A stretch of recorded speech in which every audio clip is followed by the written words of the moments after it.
Es una máquina digital programable que ejecuta una serie de comandos para procesar los datos de entrada, obteniendo conveniente información que posteriormente se envía a las unidades de salida.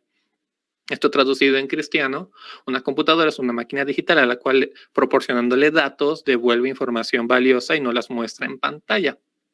Una definición un poquito más entendible.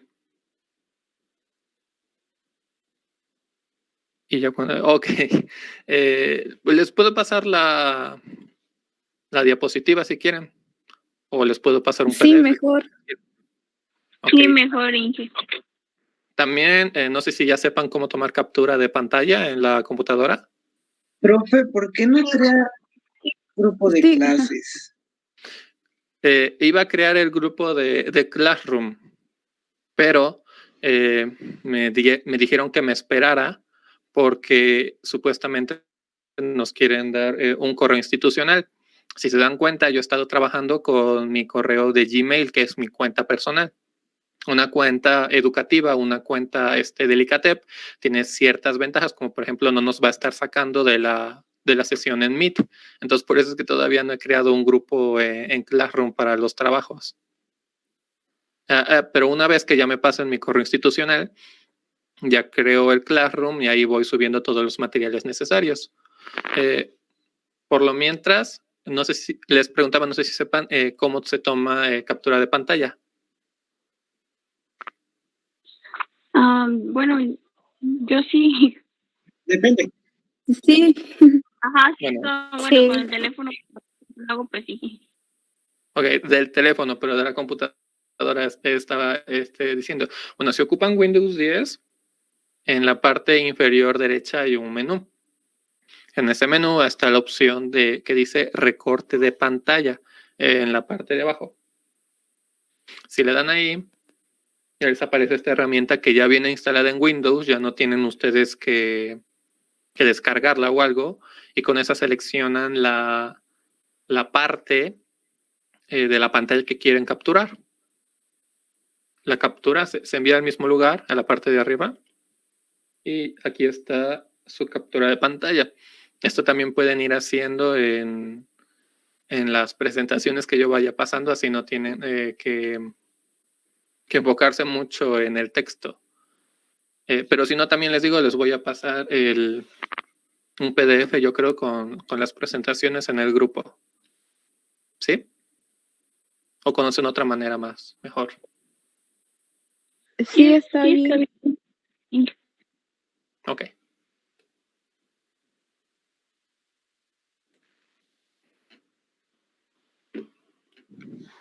Bueno, pues volviendo a eso. El primer concepto que tenemos para entender la computadora es este. Entonces, ustedes no pueden reparar computadoras si no saben qué es una computadora primero.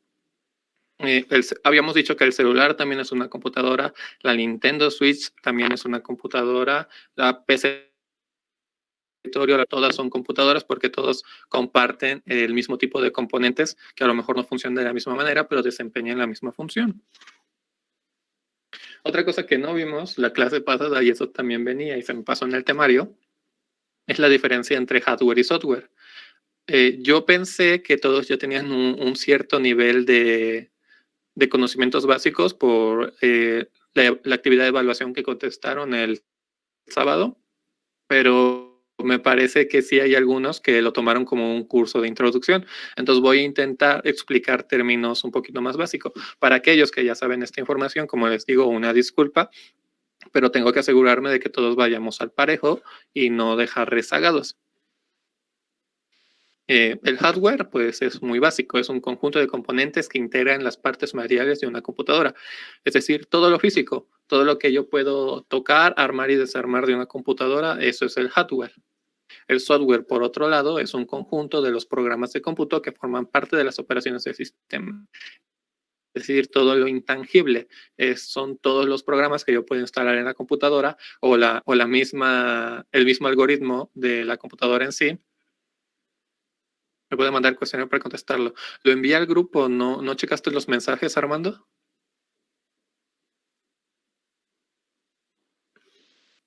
Bueno, si no, luego lo envío otra vez. El software, les decía, es esa parte, es todo los programas que le puedes instalar, pero que son obviamente cosas intangibles. Vamos a ver mantenimiento correctivo y preventivo en hardware y también mantenimiento correctivo y preventivo en software. Hay gente que solamente se especializa en hardware y hay gente que solamente se especializa en software. Igual hay gente que toma conocimiento de ambos e intenta aprender lo más de ambos. Pero ya en una empresa muy grande, por lo general el departamento de soporte técnico se divide en dos. En aquellos que instalan las computadoras, dan mantenimiento, o incluso las arman desde cero, que se podría decir que se dedican a todo el hardware, y la parte de soporte técnico a software, que en las empresas son gente que instala sistemas operativos, que instala los sistemas digitales de la misma empresa, que cuando tienen algún problema en software son a los que llaman. Entonces, estas dos grandes ramas sí son importantes. Pueden aprender de ambas, pero hay gente que se especializa en una de estas solas y les va muy bien. Por ejemplo, yo les decía, estaba en una empresa en Puebla y yo lo que más hacía, yo hacía las dos cosas, pero lo que más hacía era instalar equipos de cómputo en las empresas que recién les vendíamos algún sistema. Yo nunca cobré, yo nunca recibí un pago directo, pero mi jefe sí, o el dueño de la empresa sí. Por lo general, y esto no me pareció nunca tan bien, pero pues entiende que ya es un nivel empresarial, por instalar una simple computadora estaban cobrando alrededor de 3,000 pesos por computadora. Wow. Yo cuando vi las facturas dije, 3,000 pesos por instalar una computadora. Hasta ese punto se puede llegar a cobrar, pero ya cuando es un nivel empresarial, obviamente, ¿no? Si te pide un señor de alguna tiendita o de una tienda de abarrotes, no le vas a cobrar 3,000 pesos por instalarle una computadora, a no ser que tengas muy mala fe. Pero ese es el punto. Cualquier conocimiento, por más básico que sea, hay mucha gente allá afuera que no sabe hacer estas cosas. Que la verdad iba a instalar hardware. Alguien prendió su micrófono. Yo iba a instalar hardware a empresas, por ejemplo, un distribuidor de dulces de Puebla, una universidad, pero no una universidad como la UAP, eran empresas, eran universidades particulares que se encontraban en el centro, a una tienda de desechables también, por ejemplo. Todo ese tipo de negocios pues ya requiere un sistema y pues contratan los servicios de gente que supuestamente debe saber. Y ustedes, si tienen el tipo de capacitación que les va a estar dando es ICATEP, van a poder obtener alguno de esos empleos que, como en todo empleo, se empieza desde abajo con un sueldo básico, pero entre más conocimiento y más participación tengas, probablemente puedes ir escalando. La parte de software, pues creo que algunos de ustedes tienen la materia de programación, pues ya saben a lo que se dedican, y por lo general, no siempre, a los de software, a los de programación, les pagan un poquito más que a los de hardware. Ahora, ¿cuáles son las partes de una computadora? Pues son estas. Aquí tiene. ¿Qué introducimos en el gabinete? Pues introducimos la placa base, el CPU, que no tiene ninguna marca para que Eric no me comente si AMD o Intel. También metemos el sistema de ventilación, metemos la RAM, metemos la tarjeta gráfica y metemos el medio de almacenamiento, ya sea disco de estado sólido o disco duro tradicional, y metemos una fuente de poder. Metiendo todos estos componentes en un gabinete, ya tenemos una computadora funcional. Ya solamente requeriríamos los periféricos. ¿Qué son los periféricos? Pues bueno, lo anterior eran todos los componentes internos de una computadora. Como tal, esto es la computadora. Profe, Sí, Eric.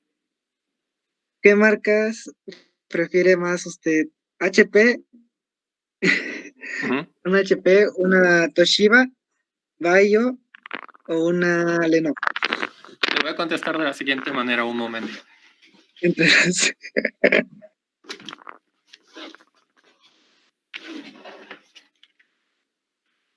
Toshiba, HP,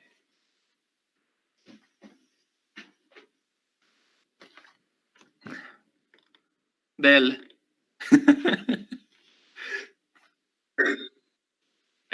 No te va- profe, Sí, apagó su cámara. no, está encendida. No. ¿Todos los demás me ven? Sí, está encendida. Ya ves, Sí. Eric. Ah, caray, yo no lo veo. Tu internet entonces. Bueno, les decía, bueno, no es por presumir.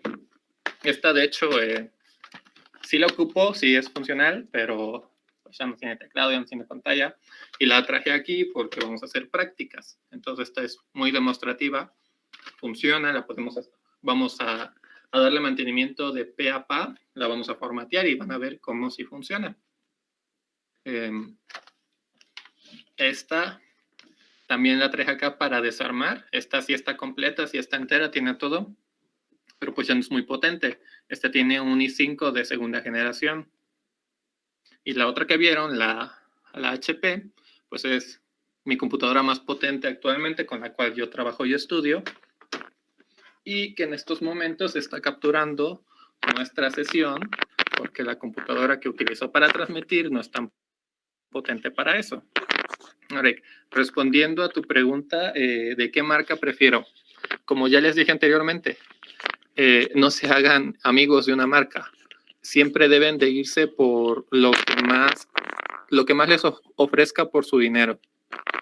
Si, por ejemplo, HP tiene una computadora con mejores características por un menor precio que Toshiba, pues yo me iría con HP porque me está ofreciendo más con menos dinero. Ahora, si fuera lo contrario, si me ofrece más Toshiba por un precio menor, pues que se joda HP y yo me voy con Toshiba. Ahora, sí tengo una marca que más me agrada, aunque les acabo de decir que no hagan eso, que es Dell. Dell por lo general hace muy buenos equipos, se toman su trabajo muy en serio y hasta ahora todos los equipos que yo he tocado, que han pasado por mis manos de alguna manera, nunca han tenido ningún tipo de problema. Entonces, si me obligas a elegir una marca, Dell. Dell es una marca muy robusta, casi no hace equipos chafa, pero sus equipos también son... Profe, de hecho es lo que me habían dicho, que la de él ahorita es en este año donde está pegando, donde pegó algo duro, que se alzó, bueno, dicen que se alzó y que estaba promocionando sus productos muy buenos. Eso es lo que me habían dicho. Me lo dijo una profe que dice que le favorece mucho para programar y luego me lo había dicho mi hermano, luego me lo había dicho, bueno, me lo han dicho varios. Ok, bueno, sí. Como te digo, Dell es una buena marca. Es una empresa estadounidense de Texas que sí, por lo general hace muy buenos equipos. HP también hace buenos equipos, pero suelen tener problemas de temperatura o incluso sus componentes como el disco duro suelen tener problemas a corto plazo. Es decir, aunque la laptop sea buena, en unos 2 o 3 años su disco duro falla porque no es muy bueno. Y eso no te pasa con una Dell. Ahora, como les digo, yo lo dije ahorita una marca porque es como la que más me gusta, pero suele ser una marca cara, suele ser una marca que sí está ahorita por ahí rondando los 20,000, 25,000 hasta 30,000 pesos por un equipo de gama media.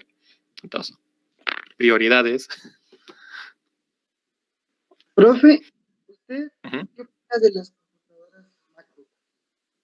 No te escuché, Eric. De las computadoras que son MacBook de Apple. No compren una MacBook, directamente se los digo. Venga, dije que iba a decir eso. Es que Mira, hay mucho debate sobre eso. Hay muchas personas que defienden a las MacBook, pero ya la gente poco a poco se está empezando a dar cuenta que el precio es muy exagerado a lo que realmente te están ofreciendo. Sí no te voy a decir que son inútiles o que son malos equipos, porque la realidad es que sí son muy buenos equipos, pero por ejemplo, la Mac Pro en laptop me parece que está en unos 50,000, 60,000 pesos. Y como yo les acabo de decir, la gama media de Dell está por ahí de los 25,000, 30,000 pesos. Casi la mitad del precio por un equipo que perfectamente vas a poder ocupar como una MacBook Pro. Entonces, si prefieres gastar esos 30,000 pesos adicionales por casi las mismas capacidades, pues adelante. Si no, pues vete por un equipo poquito más ajustado de precio, se podría decir. Yo no les digo que no sea... Una Acer. Bueno, me corre bien, pero muchos me dicen que la marca Apple está muy sobrevalorada. Prácticamente lo que cuesta más es darte el lujo. Sí, de hecho sí. Mira, sí tiene cosas buenas. Gente que se dedica a la producción musical o a la producción de videos o a las redes sociales suele utilizar MacBook. Gente que se dedica a publicar revistas o que son de algún editorial de periódico utiliza MacBook porque tiene mejores herramientas que Windows. Entonces, como siempre, todo depende para qué la vayas a utilizar. Si tú no le vas a dar un uso muy excesivo, pues vete por la opción barata, vete por una Asus, una Dell, una HP, una Toshiba. Si no, vete por la MacBook si realmente la necesitas. Bueno, pero me salí mucho de tema. Sigamos. Como decía, esta es la computadora en su parte más básica. Solamente esto ya es la computadora. Todo lo demás son periféricos que nos sirve para poder interactuar con la computadora. ¿Cómo qué periféricos? Pues los básicos. El monitor, el mouse, el teclado, las bocinas, la webcam que yo tengo aquí, el micrófono con el que estoy hablando y una impresora. La impresora la pongo porque también es un componente muy, muy esencial hoy en día. Además, también como ustedes ya son de tercer año, bueno, no todos, perdón, no todos son de tercer año, pero hay algunos que sí lo son. Yo les sugiero mucho que vayan empezando a ahorrar para comprarse una computadora, digo, una impresora de tinta continua, porque la van a necesitar mucho si planean continuar con sus estudios universitarios. Por lo general, cuando estás en una universidad, te piden a veces imprimir trabajos, pero tú terminas de realizar esos trabajos a las 2 de la mañana, a las 3 de la mañana, y ¿dónde carajos vas a encontrar una papelería abierta a esas horas? Entonces, como otro consejo personal, si tienen la intención de continuar una carrera universitaria, vayan ahorrando para comprarse una impresora de tinta continua, no de cartuchos, porque gastan más. Ahorran unos de 6,000 a 7,000 pesos, más o menos ese rango, para que se puedan comprar una buena impresora de tinta continua. La van a necesitar mucho, créanme.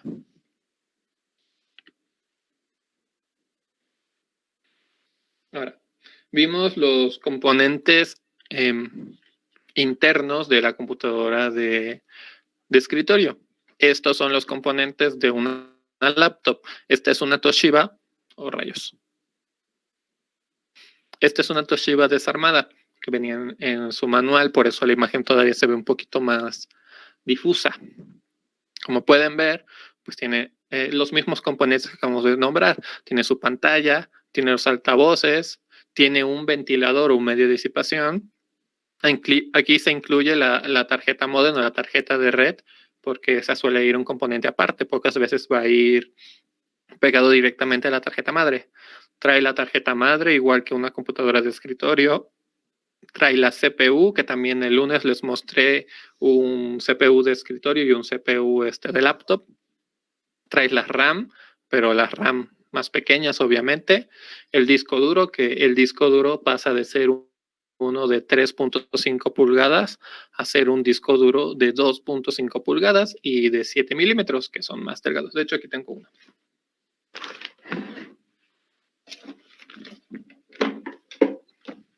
Esto es un disco duro de laptop, por si hay alguna persona que aún no lo hubiera visto. Como ven, es delgadito, es sencillito y más liviano, pero tiene las mismas capacidades que un disco duro de computadora. Ahora, en las laptops se suele agregar Bluetooth también, y algunas de ellas traen tarjeta de video o chip de video pegado directamente a la tarjeta madre. Ahora, las laptops tienen algo que las computadoras de escritorio no traen, que es una batería. La batería la tienen porque obviamente una laptop está diseñada para ser portable, si no, no tendría mucho caso de hacerlas así. Y también en lugar de un ratón, traen un touchpad, que yo por lo general también les compro un mouse inalámbrico a las laptops porque ya estoy muy acostumbrado a él.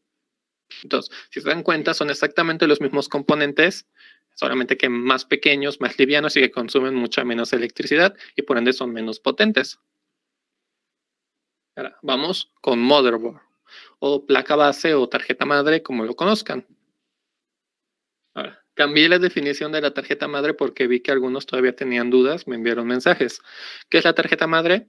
Es la tarjeta principal en la estructura interna del computador, donde se encuentran los circuitos electrónicos principales. En ella se conectan todos los componentes del computador. Es decir, la tarjeta madre es el esqueleto, haciendo una analogía, de nuestra computadora. En ella vamos a poner lo que es la tarjeta de video, lo que es el ventilador, el CPU, la RAM. Vamos a conectar la fuente de poder para alimentar todos ellos. Entonces es lo mismo que un esqueleto. Sin ella, pues obviamente no podemos armar la computadora. La clase pasada también vimos los tamaños de la motherboard. Vimos que hay mini ATX, micro ATX y ATX, que son los tamaños estándar. Como una pequeña analogía, es como un niño pequeño, un niño ya un poquito mayor y un niño ya mucho mayor. La diferencia como tal no está en capacidad o en poder bruto. La diferencia está en la cantidad de componentes que tú le vas a poder agregar a esa placa madre. Pero tanto la más pequeña como la más grande vamos a ser capaces de conectarle los componentes básicos que acabamos de ver atrás. Tanto el tamaño en eso importa otras cosas, como vamos a ver ahorita otra vez. De la misma manera, como ya les había comentado, no hay un estándar para las placas base de una laptop. Siempre suelen tener diferente diseño por el tamaño de la laptop.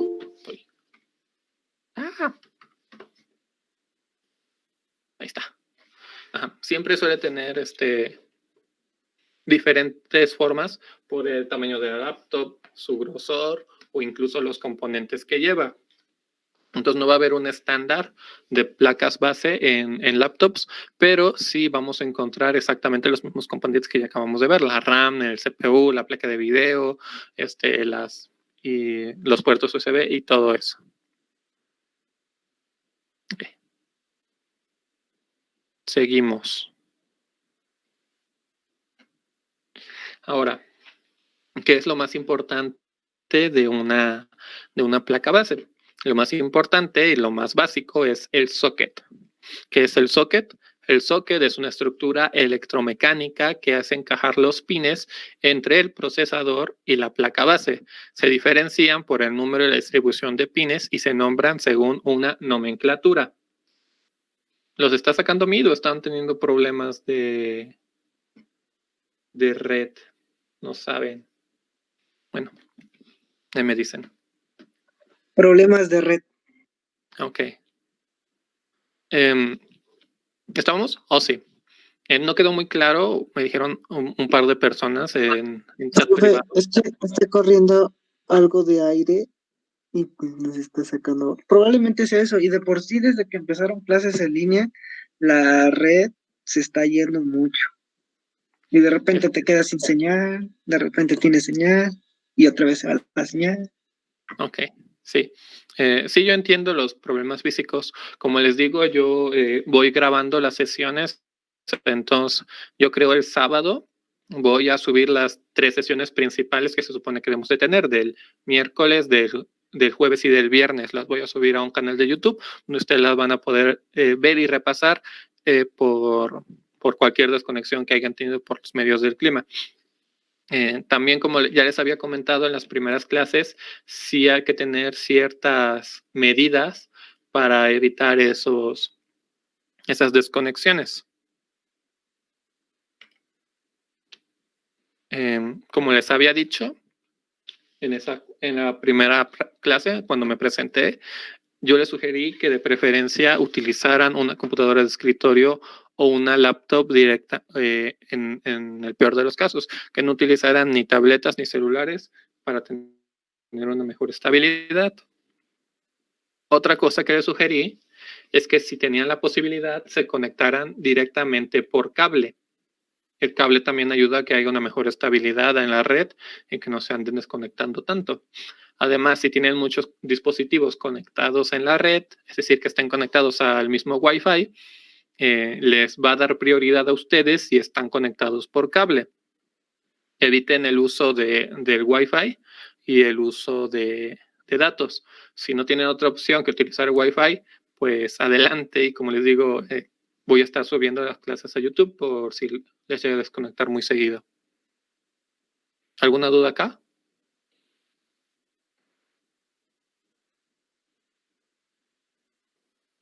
No, Inge. Ok. No, Inge. No, profe. Entonces, eso yo les sugiero. Esto del cable sí es muy importante. En Tehui me parece que hay muchos lugares donde ponen antenas. En esos lugares donde ponen antenas, siempre suelen tener metros de este tipo de cable. No es muy caro, creo cuesta, ¿qué serán? 15 pesos el metro, me parece más o menos. Vayan a ese tipo de tiendas, si tienen ustedes modem o router o lo que sea, y pidan pues, un cable del tamaño que les convenga y para que lo conecten a su computadora de escritorio, a su laptop y pues tengan una mejor señal. Y como les digo, van a tener prioridad a aquellos que estén conectados al Wi-Fi. Ok, sí, continuamos. ¿Dónde me quedé? Ok, me quedé en el socket. La definición que le estoy poniendo ahorita es diferente a la anterior porque esta está un poquito más entendible. Volvemos a repetirla. Es una estructura electromecánica que hace encajar los pines entre el procesador y la placa base. Se diferencian por el número y la distribución de los pines y se nombran según una nomenclatura. Hay sockets para Intel y hay sockets para AMD, como vimos en las clases pasadas igualmente. Lo que a lo mejor no quedó tan claro es qué significa LGA 1200, por ejemplo. LGA 1200, como dice la definición, es simplemente una nomenclatura. Obviamente sí tiene un significado, no me lo sé, la verdad, desconozco ahorita ese dato, pero es una contracción de caracteres. Y nos sirve para identificar el tipo de socket que tiene la placa base, es decir, la estructura o bueno, el número y distribución de los pines. Yo no puedo poner un procesador que es para socket LGA en un socket LGA 1151 o no puedo poner un procesador que es para un socket AM4 de AMD en un socket para LGA 1200. Les pongo los 6 principales sockets que se utilizan hoy en día. Bueno, algunos ya no se utilizan tanto, pero siguen habiendo procesadores en venta y por eso los pongo, porque siguen vendiéndose, más bien siguen comprando ese tipo de procesadores y de placa base. En Intel, el más nuevo es LGA 1200, que es para su 10ª generación. Son los procesadores más recientes que tiene Intel y utilizan este socket. Para AMD, por otro lado, ya llevan varios años utilizando el socket AM4. Como vemos acá, es para Ryzen de primera generación, de segunda y de tercera. y es el socket más común de AMD y también es el más barato. Las placas madre para AM4 suelen ser las más baratas. Las de Intel son más caras, casi no vas a encontrar nunca una por debajo de los 2,000 pesos. LGA 1151, que les repito, es simplemente una nomenclatura para identificarlo, son utilizadas en la 9ª, en la 8ª y en la 7ª generación de Intel. No todos los procesadores, porque hay una telaraña enorme que no les voy a explicar, pero a términos generales es eso que se utilizó para esas generaciones de procesador. Y el más viejito, pero que aún se vende en algunas unidades, es el LGA 1150, que se utiliza para procesadores de 6ª y algunos de 7ª generación. Del mismo caso aquí en AMD, AM4 el más reciente, AM3 el que le sigue y FM2 el que le sigue. Todos tienen sus propios procesadores que son compatibles con esos. A modo de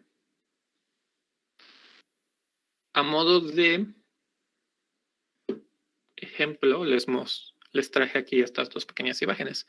Por lo general, todos los procesadores de Intel, que es el de la izquierda, son de este tipo. Traen los pines en la parte de la tarjeta madre y tú solamente colocas el procesador encima y cierras la tapita que se muestra ahí. Y ya con eso quedó enclajado en enclaje tu procesador. En cambio, con AMD, que es el del lado derecho, que ahí dice Socket M4, los pines todavía vienen en el procesador y las ranuras vienen en la placa base. Entonces solamente lo pones y lo cierras de la misma manera. ¿Hasta aquí alguna pregunta? No teman preguntar nada, no hay preguntas tontas.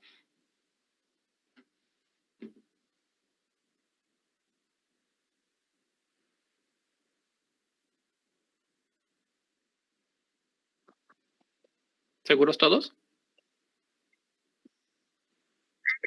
Okay. Sí, profe. Creo que sabe. Sí. Ok. Bueno, pues continuamos entonces. Lo otro también que ya vimos el lunes, como les repito, pero lo vamos a interpretar de otra manera, es que es el chipset. El chipset, por definición general, es el que se encarga de entablar la conexión correcta entre la placa madre y los diversos componentes esenciales de la PC. Yo les decía, es como un policía de tránsito. Internet me saca de la clase. Bueno, sí, Esmeralda, como te decía, bueno, les decía a tus compañeros, si no estabas conectada, voy a subir las clases a YouTube. Desde ahí las pueden checar después. Y también te recomiendo nuevamente que si tienes la posibilidad, la próxima clase, intentes conectarte por cable a tu modem o a tu router. Y así vas a tener una mejor estabilidad. O esperemos que tengas una mejor estabilidad. Ahora, esta es la definición general de chipset. 3 puntos o 3 conceptos que no quedaron muy claros la clase pasada sobre el chipset. Al elegir el chipset, bueno, una computadora, lo recomendable es importante conocer su chipset de la tarjeta madre y el chipset del procesador. Tienen que ser compatibles entre ellos para que la computadora funcione correctamente. No importa si el socket de la placa madre es el mismo que el socket del procesador, si el chipset no acepta procesadores de esa generación, pues no va a funcionar. Ahora, una tarjeta madre será tan buena como bueno sea su chipset. Lo que veíamos también en la clase pasada, si se acuerdan de los precios de las placas base.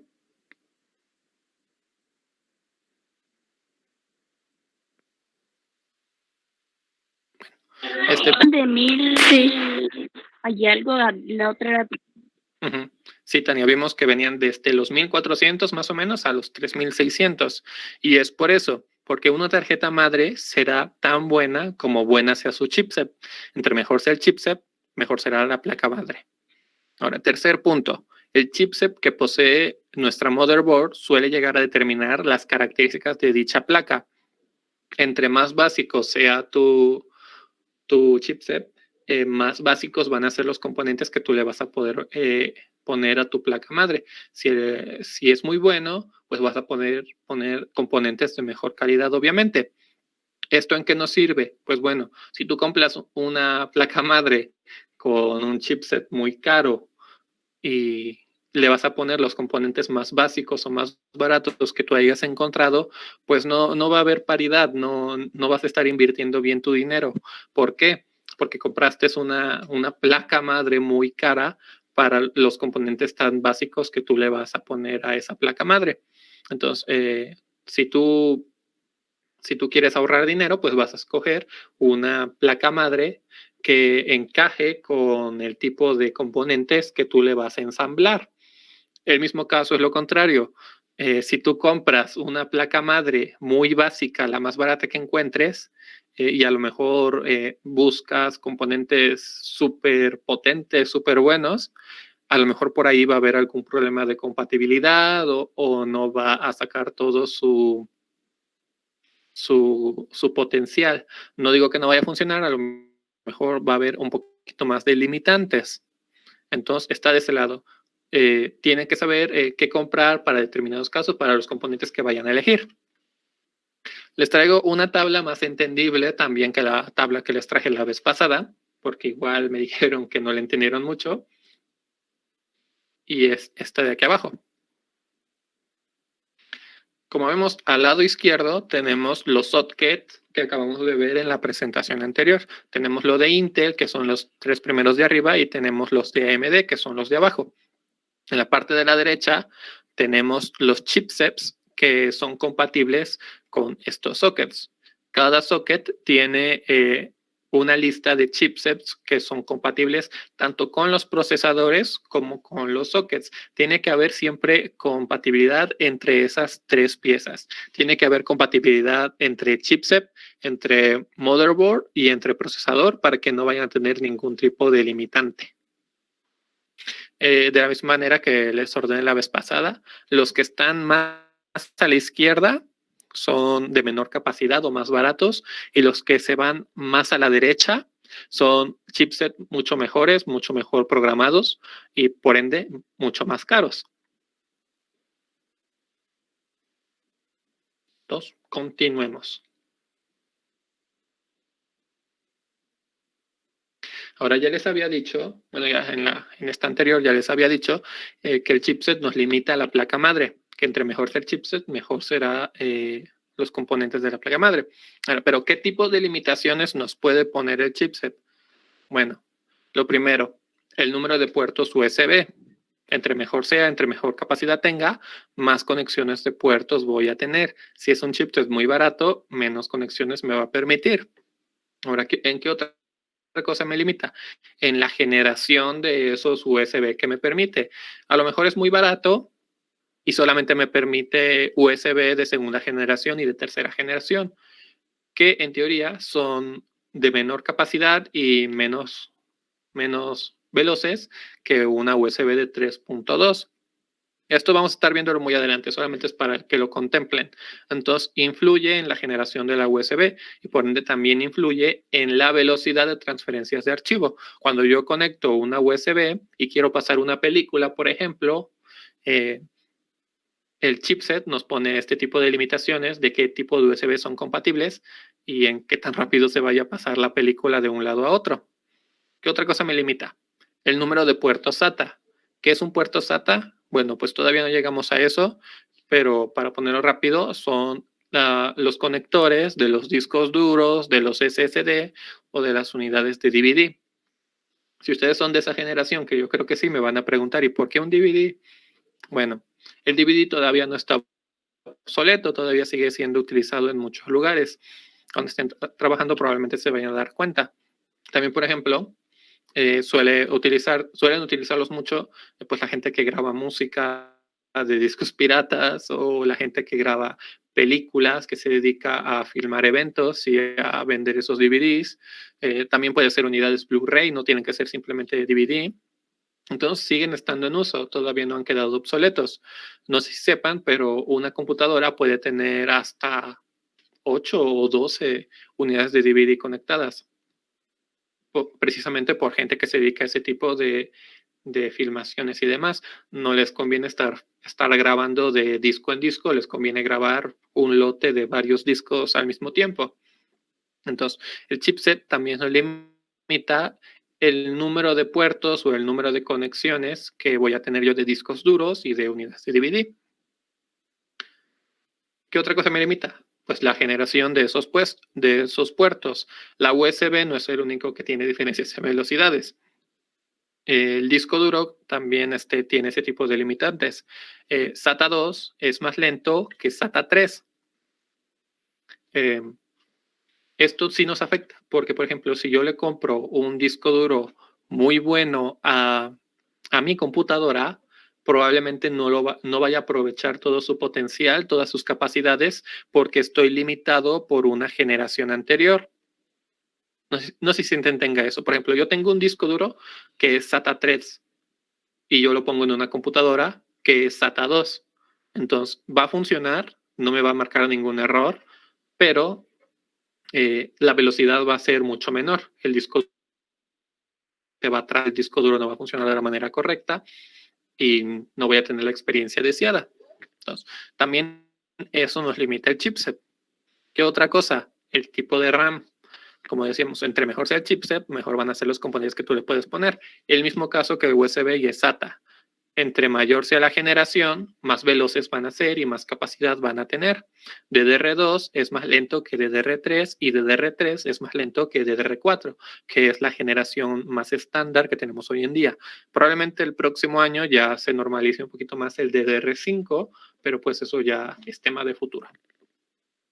Otra cosa que me limita también referenciado a la RAM, la capacidad total de RAM. Por ejemplo, esta computadora de escritorio que yo estoy utilizando para hacer la conferencia solamente me permite un máximo de 8 GB en RAM, que hoy en día ya es el estándar, ya es como lo mínimo que debes de tener si no quieres tener problemas. La laptop que está grabando nuestra conferencia soporta un máximo de 32 GB. Y así, dependiendo del chipset, va a ser el tope de RAM que nosotros le podamos poner a esa computadora. Ahora, ¿qué otra cosa nos limita? Pues como ya habíamos dicho anteriormente. Una pregunta. Es una ¿Sí? duda que tengo. ¿Por qué quitaron exactamente el puerto DVD de las laptops? Para ahorrar espacio y para las temperaturas. Esta todavía tiene DVD. Aquí está. Pero la que está grabando, como tú dices, y tienes razón, ya no tiene puerto de DVD. ¿Por qué lo hacen las compañías? Bueno, primero para que pesen menos. Esta es más ligera que la Dell que tengo acá. Esta es más delgada, es más transportable. Cuando la cierro casi parece un libro y la puedo meter más fácilmente en la mochila. Y porque ya no quisieron las empresas, simplemente empezaron a poner otro tipo de puertos y ya no tenían espacio para ese tipo de componentes. Y también para venderte el DVD portable aparte, que es más rápido.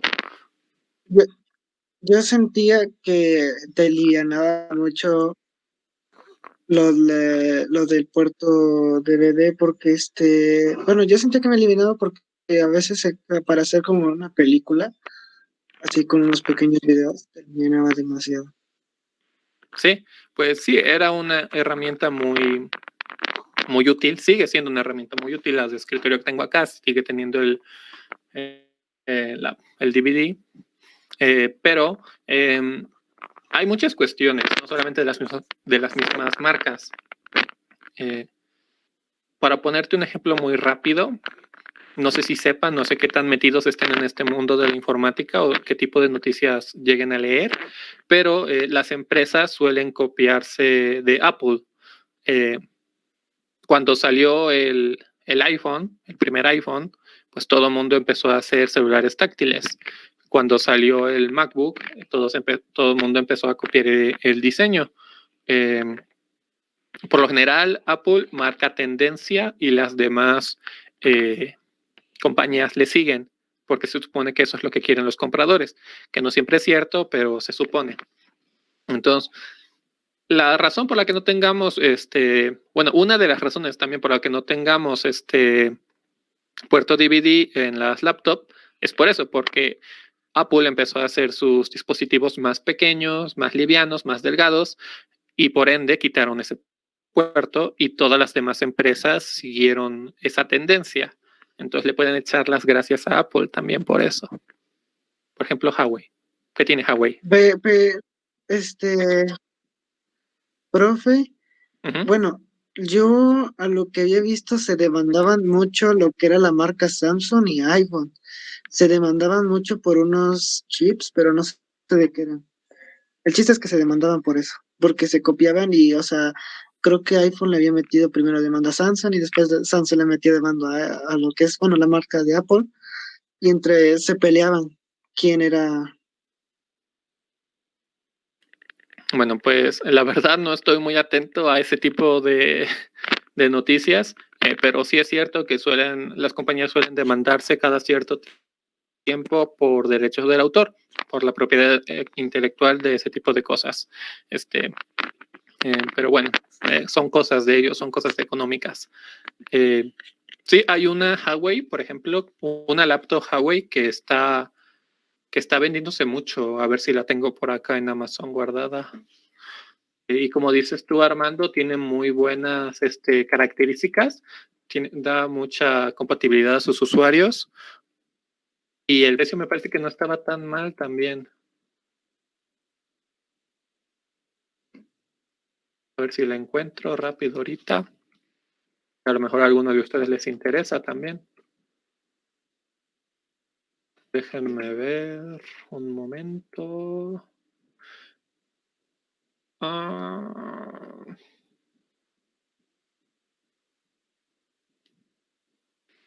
Bueno, solamente encuentro las más caras. No encuentro la económica. A ver, los voy a poner esta, que es la más barata que encuentro.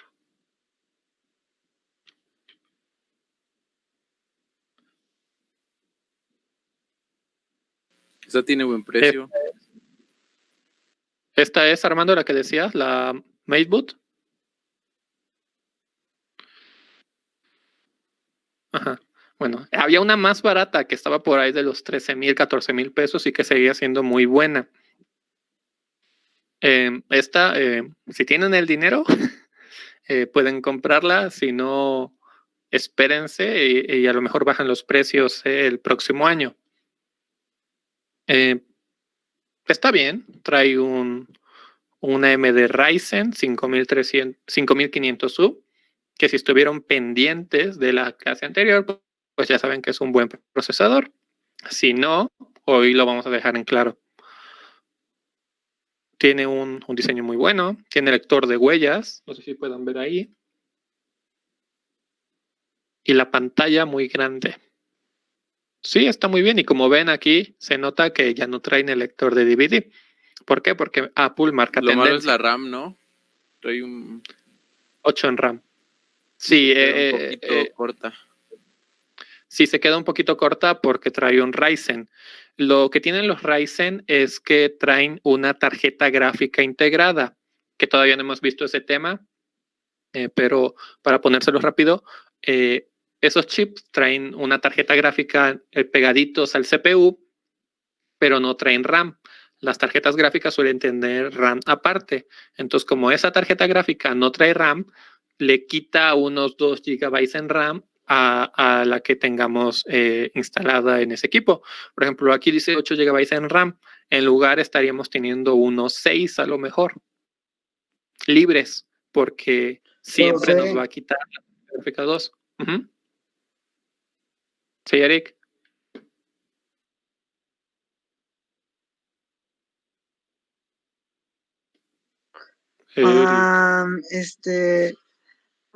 Me diré ignorante, pero yo no sé activar muy bien una tarjeta gráfica en una laptop. No te preocupes, te digo, no hay preguntas tontas aquí. Siempre pueden preguntar cualquier duda que ustedes tengan, porque así se aprende.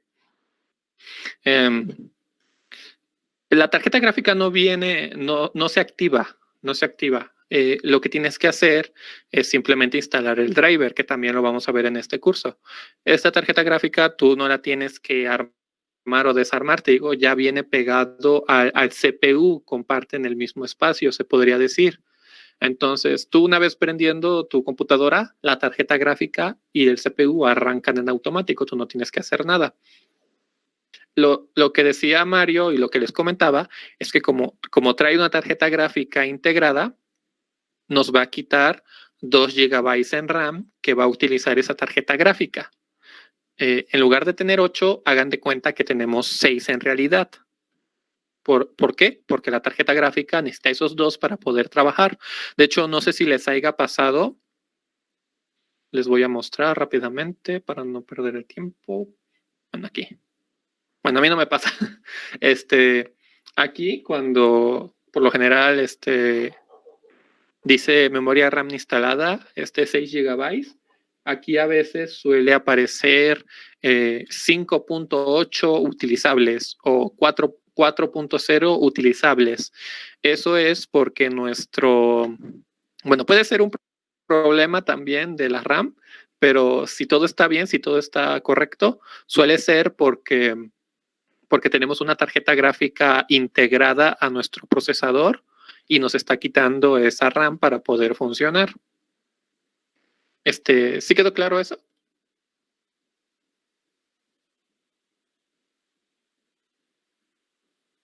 Sí, sí. Ok. Bueno. Sí. Ajá, ¿Vivian? Ok. Bueno, pues continuamos, nos salimos un poquito del tema, pero son temas interesantes y que les pueden servir. Como vimos, esa laptop estaba a unos 17,000. Sí, 17,700. Pero como les dije también en la clase pasada, una computadora hoy en día es indispensable, es una herramienta de vida.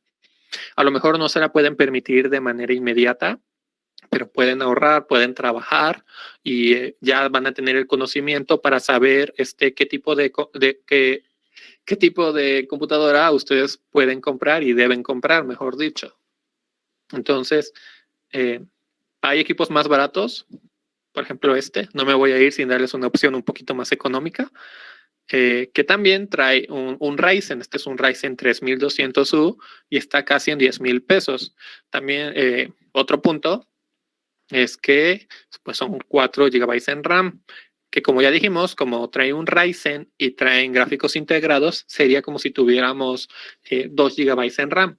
Si queremos evitar ese tipo de problemas, pues a lo mejor le tendremos que comprar otro stick de memoria RAM que no suelen costar más de, bueno, para laptop no suelen costar más de 8 pesos. Entonces hagan de cuenta que estaríamos gastando unos 10,300 y este es un equipo perfectamente utilizable. Este es una HP de 14 pulgadas. Por si a alguien le interesa. En Amazon a veces suele haber buenas ofertas.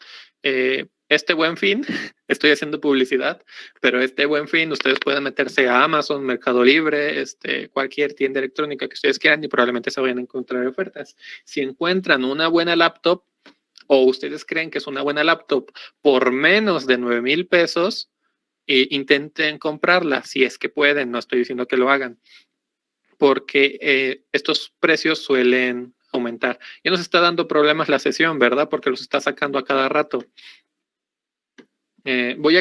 Nos desconectamos rápidamente. Les envío el link a WhatsApp y nos volvemos a conectar porque me parece que ahora sí ya Smith ya pasó la hora.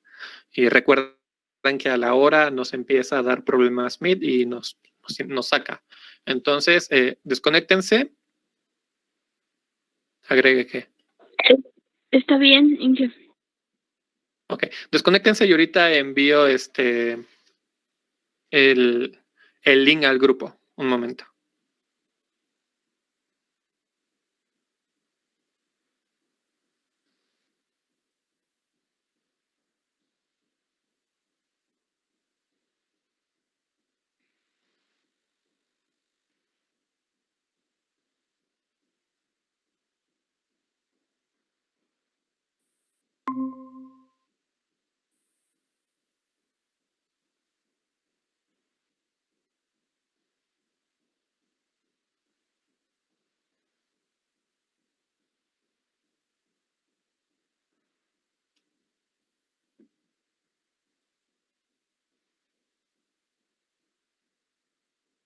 Armando, Cristal, se pueden desconectar y ahorita le mando el nuevo. Yo estoy agregando tu número, Armando. Gracias, profe. Ok.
Profe, antes de que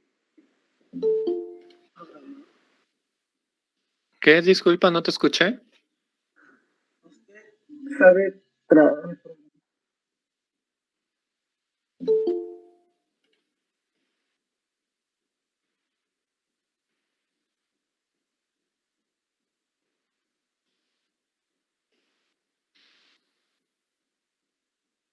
Ok, creo que ya estamos todos. Bueno, estamos hablando de qué. Ya se cortó el hilo. ¿Alguien me podría recordar? Es que se me fue de la cabeza ahorita. del buen fin. Ah, sí, cierto, del Buen Fin. Ustedes pueden navegar en internet, intenten buscar una buena computadora, una buena laptop, mejor dicho, por menos de 9,000 pesos. Esto no es tarea ni trabajo, es solamente si ustedes quieren y disponen de ese capital, si no hay ningún problema. Si quieren encontrar un buen equipo, me pueden enviar un mensaje de, profe, ¿qué les parece esta laptop? ¿Estaría bien comprarla?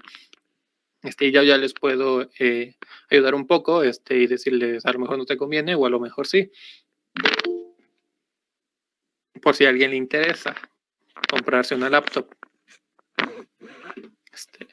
Ahora, continuemos. Ya nos tardamos un poquito en el chipset. Para resumir, todos estos puntos que están aquí marcados es en lo que nos limita el tipo de chipset que nosotros tengamos. Nos puede tanto afectar para mal como afectar para bien. Entonces, como ya dijimos, el chipset no es algo que ustedes deban de obviar. Mucha gente comete ese error de comprar una placa madre, una tarjeta base, sin checar qué chipset trae y compran el CPU y el CPU no es compatible o tiene algún problema y tienen que comprar otro CPU.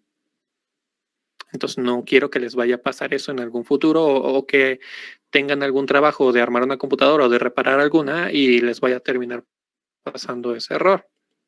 Siempre recuerden el chipset. Ahora, esto lo vimos también en la clase pasada y como ya la vimos, pues voy a ir más rápido. Tenemos 3 placas madre de ¿era micro o mini? Micro. Micro. Micro. Las 3 eran micro. Todas comparten el mismo socket, que es el socket de M4, pero como nos damos cuenta en los precios, la primera es de 1,500, luego 2,200 y luego 3,600. ¿Todo por qué? Pues por lo de abajo, el chipset. Igual, el chipset más barato para AM4 es el 320, o luego le sigue un poquito uno más caro, el B450, y luego uno de los más caros que tiene AMD, que es el B550. Pero si nos damos cuenta en las imágenes, nos podemos dar cuenta que la calidad de los componentes obviamente es superior.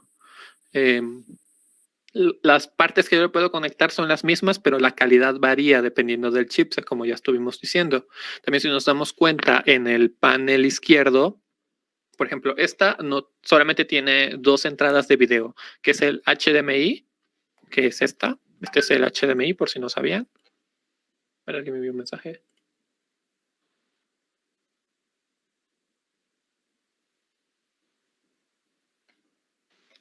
Ok. Es Armando. Armando ya no se pudo conectar otra vez. Bueno, pero vamos a terminar. Armando tiene problemas con su internet y no se va a poder conectar, dice. Bueno, como decía, esta tiene un HDMI y un VGA, que si no saben lo que son, pues son simplemente entradas de video, pero con diferentes características. También esta tiene 6 puertos USB que podemos ver acá, pero son los más básicos, por decirlo de alguna manera. Si nos vamos a la que es un poquito más cara, ya nos damos cuenta que tiene tres posibilidades de conectar un monitor, que es esto mismo, HDMI, el VGA, pero tiene una nueva que es el DVI. Y también nos damos cuenta que trae mejores puertos USB. El colorcito nos está indicando de forma más obvia que son USB más veloces, de mejor capacidad. Aquí si dan cuenta son como más sencillos y aquí están mejorcito. Ahora, si nos vamos a la más cara, pues ya vemos que trae nuevas características. Esta trae los puertos USB más veloces que se conocen hoy en día y trae más puertos y trae este tipo de puertos, que este es un DisplayPort, que en mi opinión y la de muchos técnicos es la mejor forma de conectar un monitor. Es la que más fidelidad de colores tiene, la que más velocidad de refrescamiento tiene, pero también obviamente es la más cara, se podría decir. Entonces, como ya nos dimos cuenta, se cumplen perfectamente las limitaciones que estuvimos viendo en el chipset. Los del USB, la de los puertos de conexión, las velocidades y las generaciones. Nuevamente volvemos a repetir esto de cómo identifico yo el modelo de mi motherboard. Bueno, pues ya habíamos hecho la práctica, la pueden volver a repetir si quieren, si no, no pasa nada. Oprimimos la tecla Windows de nuestro teclado y la R al mismo tiempo. Windows y R. Y me va a salir esta pantallita que es de ejecutar. Si yo escribo en ella MSInfo 32, por si lo alcanzan a distinguir, se ve muy pequeño en la pantalla, pero es MSInfo 32 y le doy Enter, me va a cargar este panel que es la información de mi sistema. Aquí me está mostrando todos los componentes que yo tengo conectados y las tecnologías que está utilizando. Aquí hay una parte que dice motherboard, que ya no la veo. Ah, aquí está. Producto, placa base. Y me está dando el número del modelo.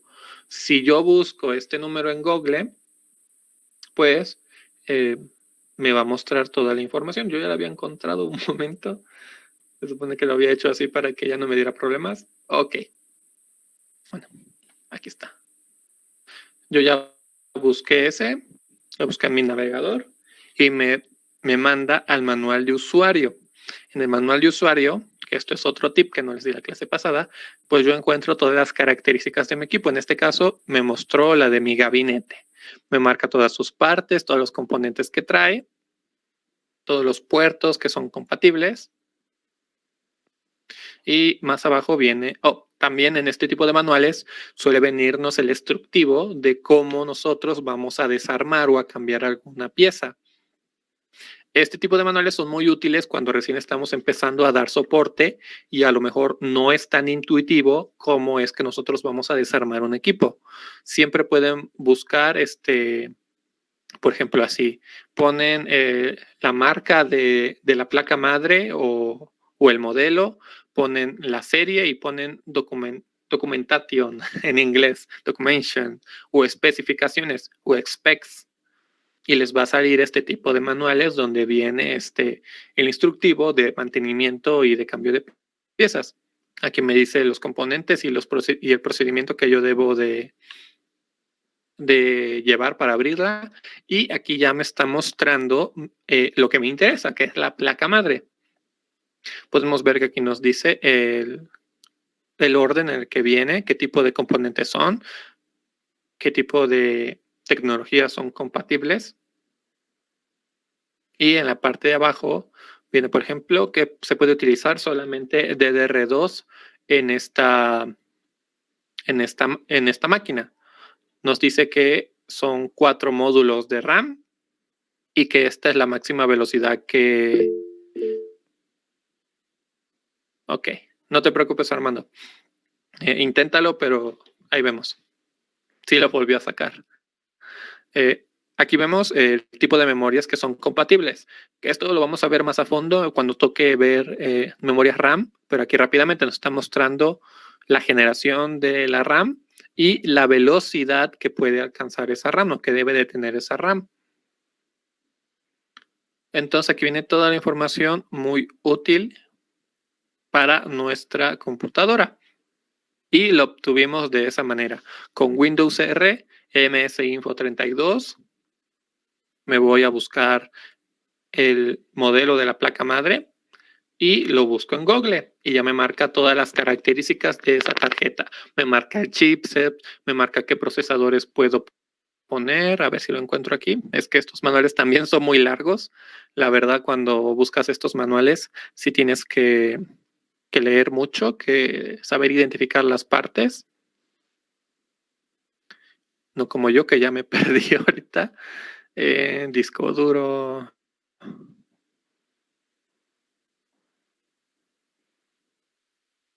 A ver si lo encuentro. Pero para eso, aquí está. Aquí ya viene todas las especificaciones. Dice, tipo de procesador. Puedes poner un Intel Pentium 4 con hyperthreading, es decir, que tenga cierto tipo de características. Puedes poner memorias tipo DDR2 que sean a 533 MHz o que sean a 667 MHz. Puedes poner hasta 4 módulos de RAM en esta computadora. Los módulos de RAM pueden ser de 256 megabytes, imagínense qué generación es esta computadora, 512 megabytes o 1 GB de RAM. Lo máximo, 4 GB. Eso no es cierto. Después actualizaron la BIOS, que es otro tema aparte. Actualizaron la BIOS y ya permitió un máximo de 8. Entonces, esta documentación no está tan actualizada. Pero es una referencia, por si no supiéramos eso. Aquí viene la parte que yo le estaba diciendo. Aquí me dice que tiene un chipset 965. Entonces, con esto, aunque la información de esta documentación no esté actualizada, yo puedo buscar qué procesadores son compatibles con el chipset 965 y ponerle el más potente. El que vea que tiene mejores características se lo puedo poner a esta computadora sin ningún problema, que es lo que yo hice. Bueno, no le puse el más potente porque era muy caro, pero le puse uno mejor que traía.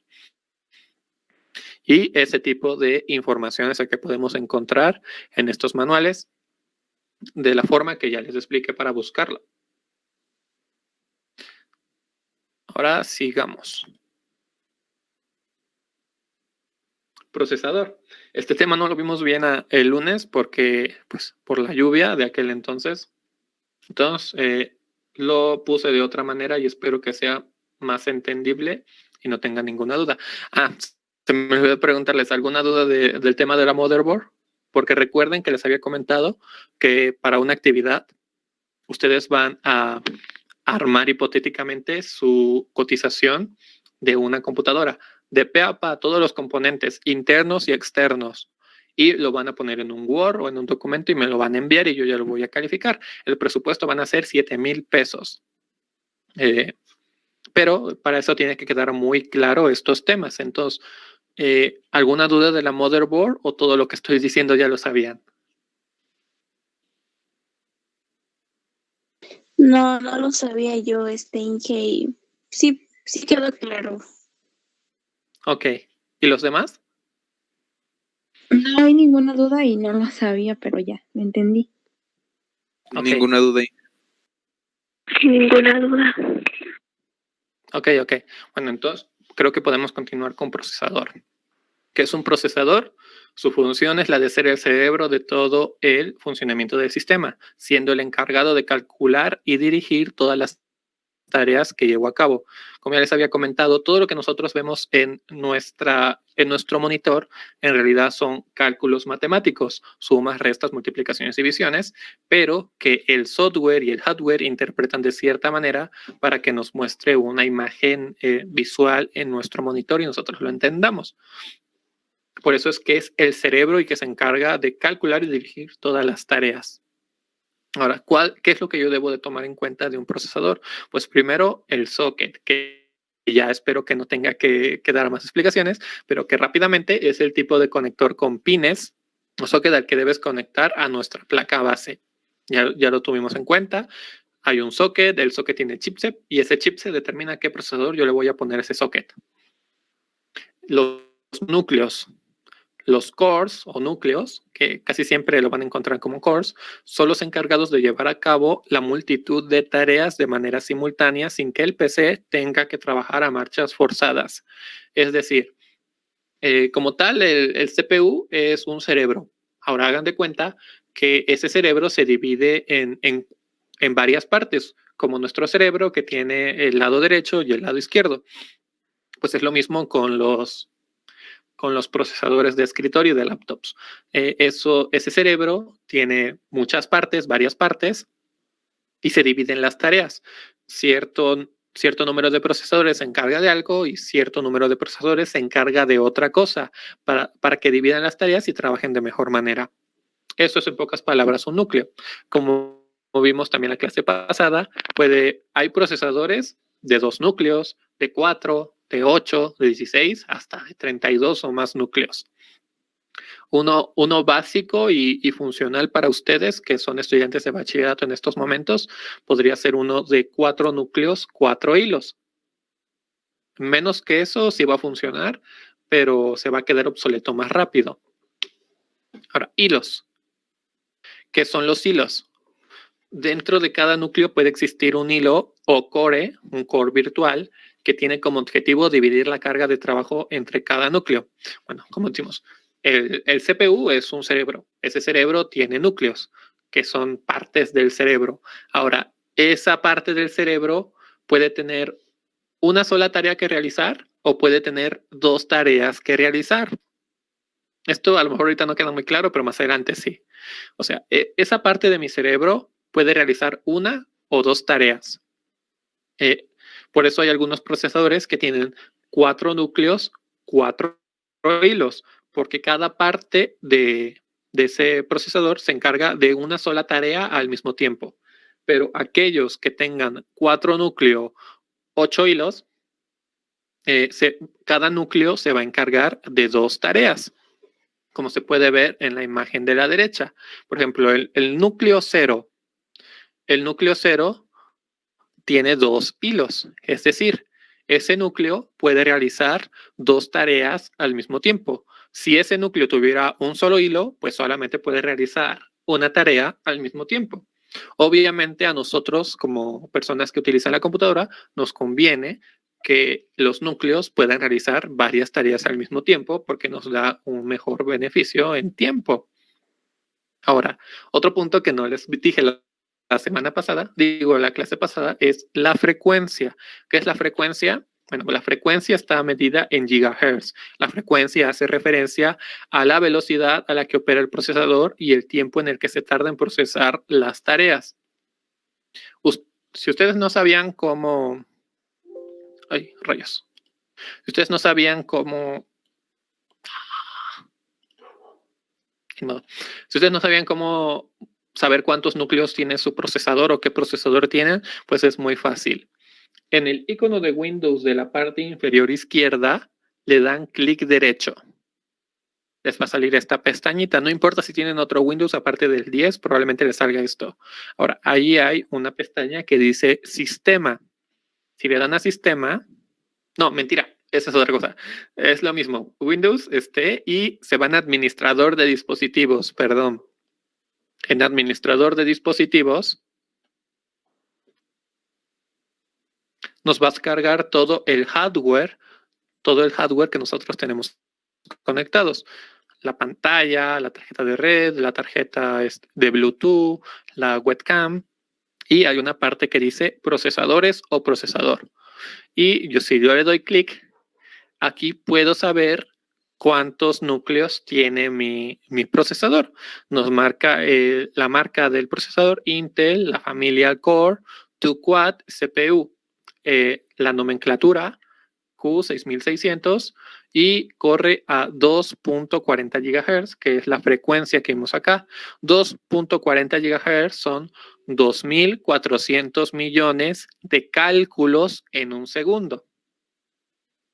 Este CPU en un núcleo solamente puede hacer 2.400 millones de cálculos en un segundo, que a lo mejor yo no los veo, pero están sucediendo en la parte lógica de la computadora.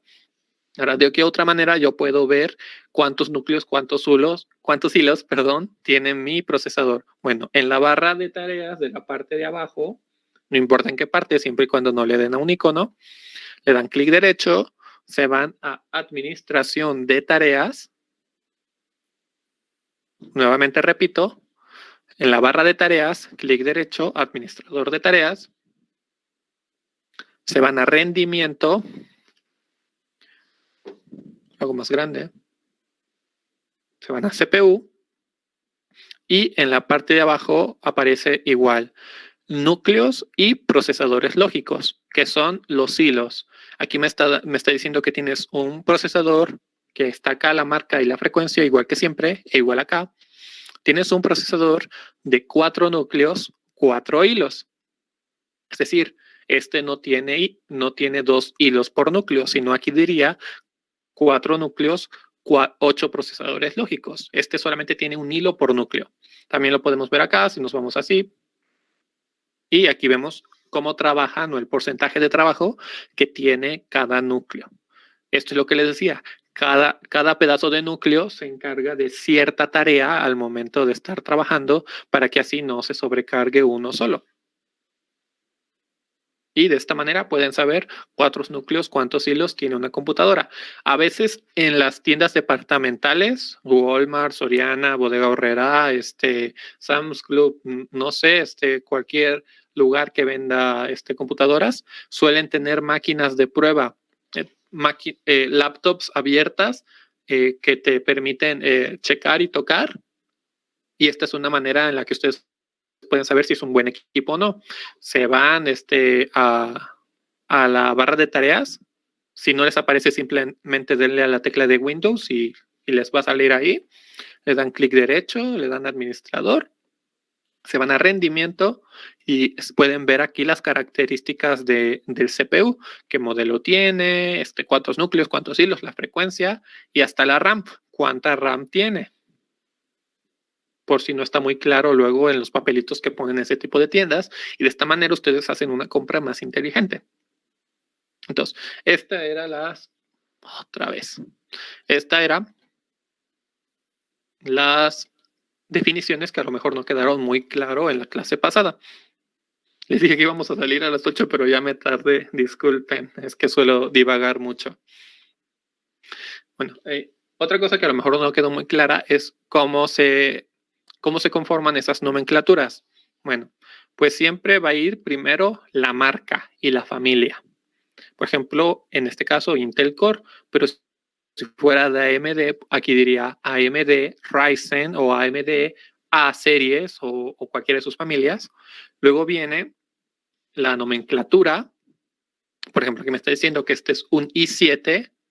Luego, como ya saben, la mayoría, el primer dígito de los siguientes números me marca la generación. La generación es en qué fechas más o menos salieron estos procesadores, qué tan viejos son. Por ejemplo, esta es una de la sexta generación. Luego hay otro tipo de nomenclatura que, si no queda muy claro, esta siempre va a aumentar entre mejor sea el procesador.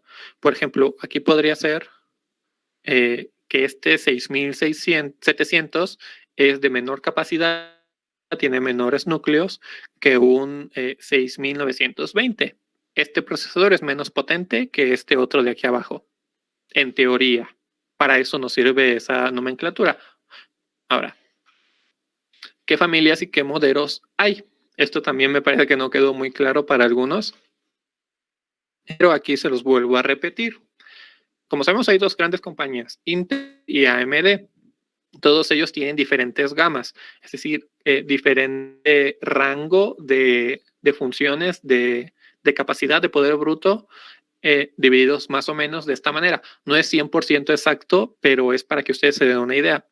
Desde el más básico, que es la gama básica, muy obvio, luego sigue la gama baja, luego sigue la gama media, luego sigue la gama alta. De ahí ya sigue algo mucho más excesivo, que es la gama profesional y la gama para servidores. Como podemos ver, aquí hay dos flechitas. De abajo para arriba va aumentando el precio y va aumentando el número de núcleos y de hilos. O sea, va aumentando el rendimiento. Por eso es que está dividido en estas gamas, de la básica, la baja, la media, la alta, la profesional y el servidor. Ustedes siempre pueden llegar a donde quieran en este tipo de gamas, pero lo doméstico, lo básico es llegar, por muy exagerado, a la gama alta, que en Intel la gama alta es un Intel Core i7 y la gama alta de AMD es un AMD Ryzen 7. Ya los otros, como les digo, ya es para un entorno profesional, cuando son negocios o empresas, y el servidor pues ya lo utilizan empresas de nivel multinacional, como son Google, como son Facebook, WhatsApp, todas empresas muy grandes que son utilizadas por millones de personas, suelen utilizar no uno de estos procesadores, suelen utilizar muchos de estos procesadores, porque obviamente tienen el capital para hacerlo y para ellos es rentable. Pero para una persona común y corriente, pues hasta la gama alta es más que suficiente. Ahora, la clase pasada también les había comentado para qué más o menos es cada gama. Si iniciamos con la gama básica, lo que podemos hacer con la gama básica es ver películas en la laptop, ver YouTube, navegar un poco por internet, abrir un Office, y eso con muchas penas entre Google y Office. Y lo mismo podemos hacer en AMD con las series. Esto es como ya les dije, y como marcan las flechas, como es la más baja, es la más barata, obviamente. Luego la gama baja, que aunque se llama baja, no es la más baja. En Intel es la i3 y en Ryzen es la Ryzen 3. Esta ya te permite hacer todo lo de la gama baja, más un poquito mejor de rendimiento. A lo mejor un poquito de Photoshop, un poquito de CorelDRAW, no cosas muy grandes. A lo mejor ya puedes empezar algún juego muy, muy básico y así. La gama media ya son procesadores ya un poquito más profesionales, ya que puedes utilizar en la universidad perfectamente para todos tus trabajos. Ya te soporta. ¿Qué pasó, Esmeralda? Bueno. La gama ya es para cosas más potentes y, como dije, la gama alta ya perfectamente puede utilizar en cualquier actividad profesional, programación, edición de video, edición de música, si quieren ser youtubers pueden utilizarla para streamear y cosas por el estilo. Y tienen su homólogo, es decir, tienen su mismo nivel en AMD. Intel es más caro que AMD en ciertos procesadores. Entonces, aunque son de la misma gama, los precios pueden ser diferentes. ¿Sí quedó claro?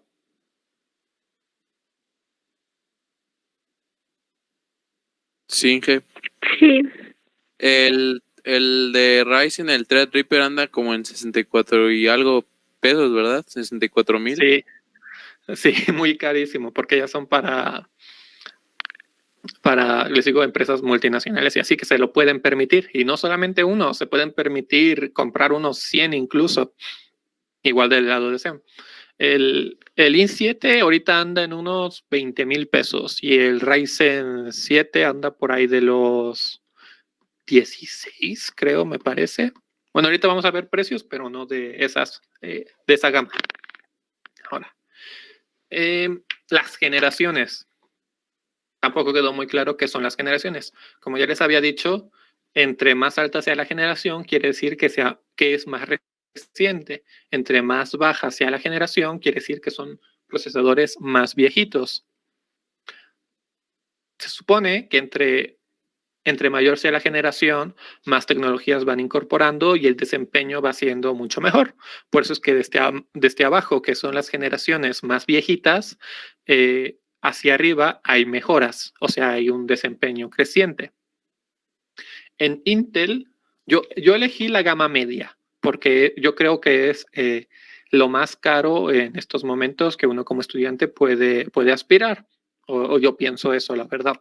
Entonces, un i5, una gama media, es como perfecto para cualquier estudiante, en mi opinión. En Intel está el Intel Core i5 10400. El 10, como vimos en la lectura de nomenclaturas, quiere decir que pertenece a la 10ª generación y el 400 nos indica que no es la más alta. Si fuera 10.900 o 10.970, significa que es la gama más alta. Pero el 10.400 es una gama media dentro de la gama media. E igual del otro lado, el Ryzen 5 5600, que también es igual, es gama media dentro de gama media. Si empezamos de abajo hacia arriba, i5, séptima generación, tiene 4 núcleos, 4 hilos. La frecuencia básica, eso se me pasó a explicarles. Un procesador siempre va a tener 2 frecuencias, la básica y la máxima. La básica es a la que va a estar trabajando normalmente y la máxima es a lo que podemos aspirar cuando la computadora requiera un poquito más de poder. Pero la gama básica es lo que yo considero que se debe tomar en cuenta. Entonces ya, i7 de séptima generación tiene 4 núcleos, 4 hilos. No tiene 2 hilos por núcleo. Ahí es un detalle. La frecuencia básica son 3 GHz. Es decir, puede hacer 3.000 millones de cálculos en un segundo. Ahora, su homólogo de AMD, es decir, su equivalente, es el AMD Ryzen 5000 de primera generación. Más o menos salieron al mismo tiempo, no exactamente, pero más o menos. Un AMD Ryzen 5 de primera generación, que fíjense, tiene 4 núcleos igual que el Intel, pero este tiene 8 hilos. O sea, ahí hay un plus, ahí hay algo que es mejor AMD. Su frecuencia básica es de 3.2, es decir, 3.200 millones de procesamientos en un segundo.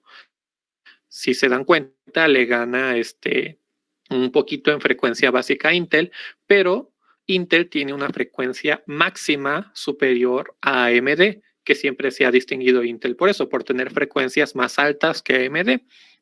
Eso es en esa primera generación, se podría decir. Ahora, la siguiente generación, Intel Core i5 igual, pero ahora es de octava generación. Ya cambió, ya tenemos 6 núcleos y 6 hilos. La frecuencia básica es de 2.8 y la frecuencia máxima de 4.0. Si nos damos cuenta, hubo una mejora, aumentaron los núcleos, pero la frecuencia mínima, la frecuencia básica, bajó un poquito, bajó a 2.8, que sigue siendo una buena frecuencia, pero pues ahí hubo una disminución en esa parte. Pero hubo un aumento en la frecuencia máxima. La frecuencia máxima de la generación anterior era 3.5 y ahora es 4.0, aumentó mucho. Ahora, del lado de AMD, su equivalente igual. AMD Ryzen 5 de segunda generación, por eso el 2, e igual de la estructura 400, sigue manteniendo el mismo número de núcleos y de hilos.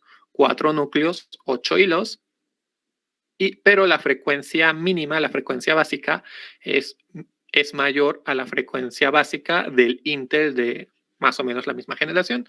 Aquí vimos 3.6 y aquí vemos 3.8. Y la frecuencia máxima sigue siendo menor a la máxima de Intel. Intel llega a 4.0 y AMD Ryzen llega a 3.9. Pensé que tenía el puntero láser y hasta apenas me doy cuenta que no lo tenía. Perdón. Ahora, siguiente generación.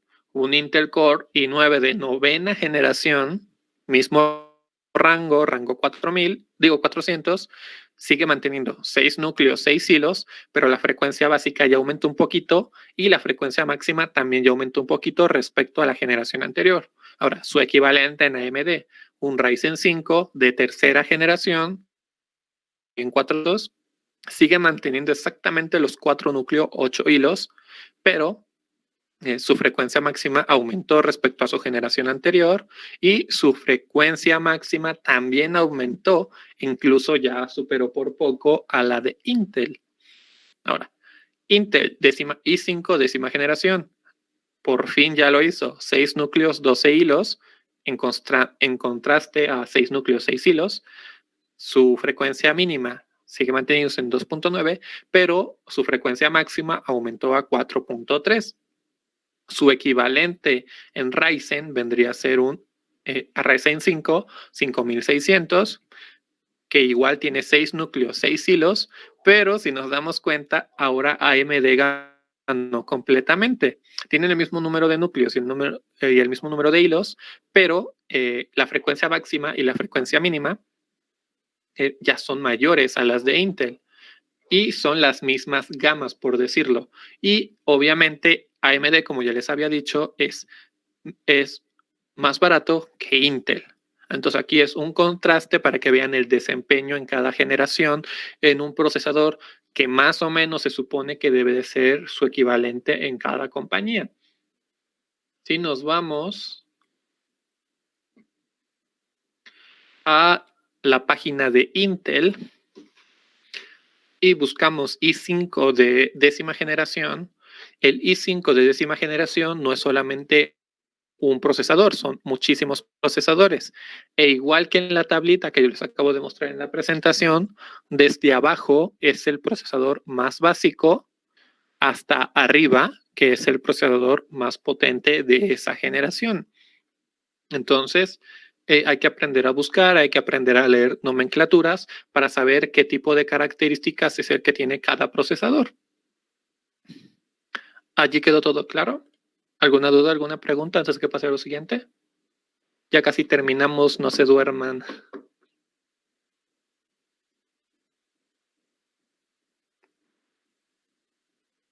¿Ninguna duda? No. No, ninguna. No, ninguna. Ok. Quedó más claro que ayer o la otra sesión. Ok. Sí, eso me dijeron también que no había quedado muy claro.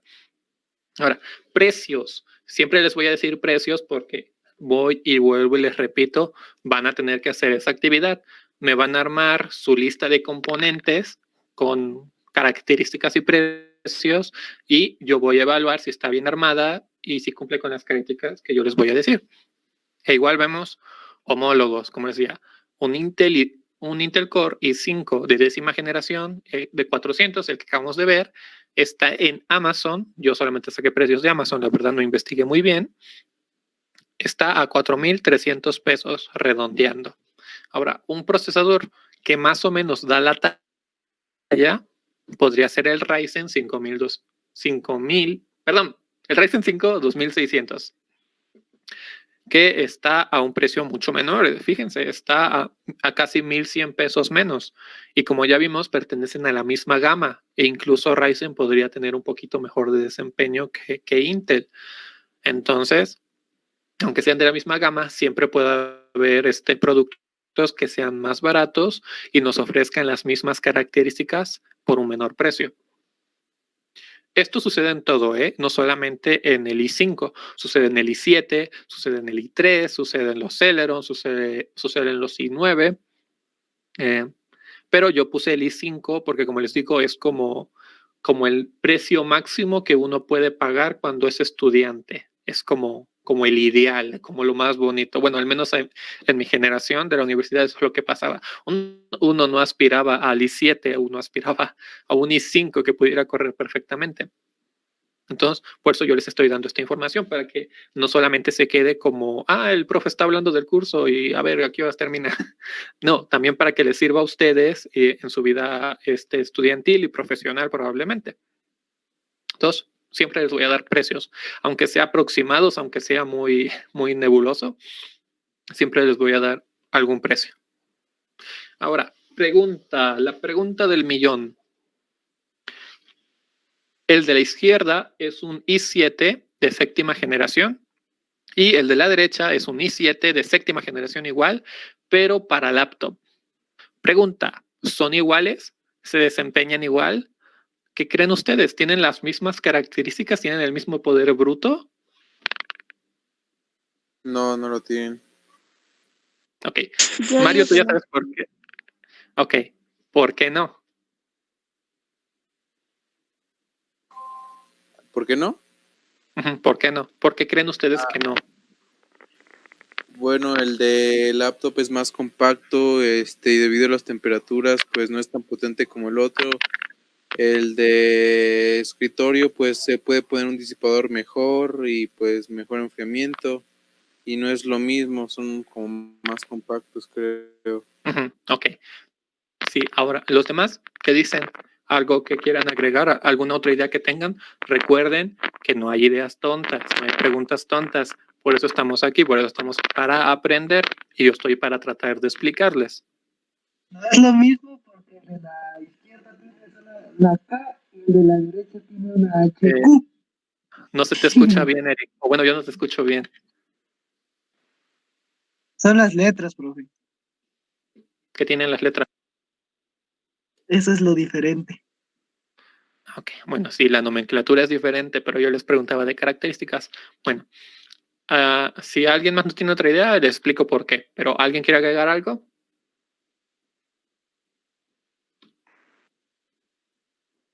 ¿No? ¿Nadie? Bueno, pues Mario tiene razón. Un CPU de laptop siempre va a ser menos potente. ¿Por qué? Por las temperaturas y porque es más compacto. Aunque aquí diga que es un i7 y que ambos son de séptima generación y que ambos tienen la nomenclatura 700, siempre va a haber una diferencia muy grande entre un procesador de escritorio y un procesador de laptop. Esto muchas personas no lo saben y piensan que es lo mismo. En la universidad incluso, blasfemos, mis compañeros, decían que un procesador de laptop a veces superaba un procesador de escritorio y viceversa. Entonces, es algo que, una información que muchos no tienen clara, pero yo se las estoy tratando de aclarar. Un procesador de escritorio siempre va a ser como el doble de mejor o incluso el triple de mejor que su contraparte de laptop, aunque tengan la misma nomenclatura y aunque se supone que sean de la misma gama. Incluso una computadora con ese procesador va a salir más barata que comprarse una laptop con esa nomenclatura de procesador. Entonces se los muestro con la información oficial porque siempre hay que corroborar lo que uno dice. Aquí tenemos los procesadores que estaban en la imagen, pero esta es la página oficial de Intel. Aquí vemos que es el i7 7700K y que es el i7 7700HQ. Ambos son de séptima generación, aquí no los marca. Y aquí también nos marca que el de la izquierda es de escritorio y el que la derecha es de laptop, es un dispositivo móvil. Nos marca sus características, que a lo mejor ahorita no entienden. Nos marca la cantidad de núcleos. Ambos tienen 4 núcleos. ¡Wow! Y ambos tienen 4 hilos. Muy bien. Pero aquí en lo azulito ya nos está marcando la diferencia. El de escritorio tiene una frecuencia básica de 4.0 y la laptop tiene una frecuencia básica de 2.8. Es casi la mitad de rendimiento a su contraparte de escritorio. Y del lado de la frecuencia máxima, tiene una frecuencia máxima de 4.5 y la laptop tiene una frecuencia máxima de 3.8. Aquí ya no está marcada la diferencia, pero sigue habiéndolo. Y otro punto que no te explican cuando te venden una laptop es que esta frecuencia máxima casi nunca la vas a alcanzar. ¿Por qué? Porque si el procesador ya está caliente, es decir, ya estuvieses trabajando mucho tiempo en tu laptop, esta frecuencia es muy difícil que tú la alcances porque el procesador se bloquea. En automático te dice, no, yo no voy para allá, eso está muy caliente y yo no me quiero morir. Porque sí, la temperatura disminuye el tiempo de vida de tu componente, en este caso de tu laptop.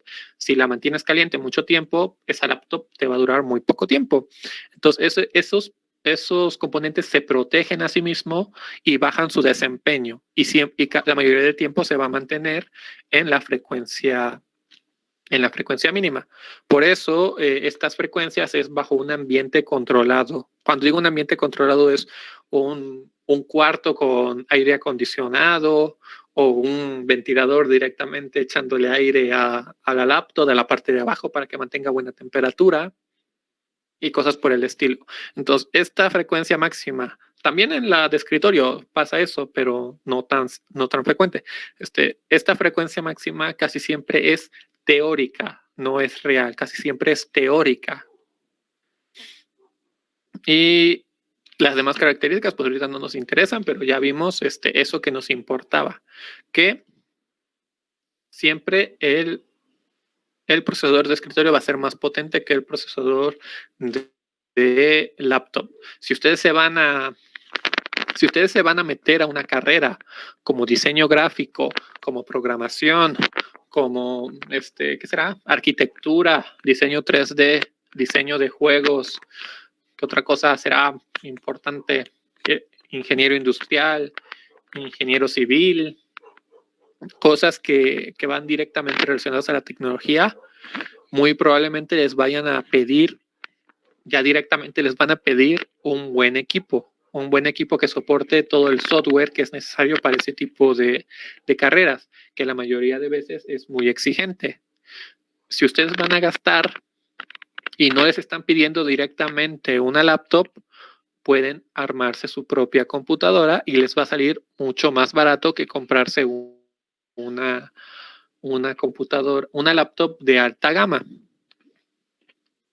Ahora, ¿cómo identifico mi procesador CPU? Bueno, pues ya les mencioné, es el mismo procedimiento, dan Windows, igual en las tiendas hagan esto. Windows, clic derecho, administrador de tareas, rendimiento, CPU. Aquí está mi CPU, el modelo, la frecuencia, los núcleos.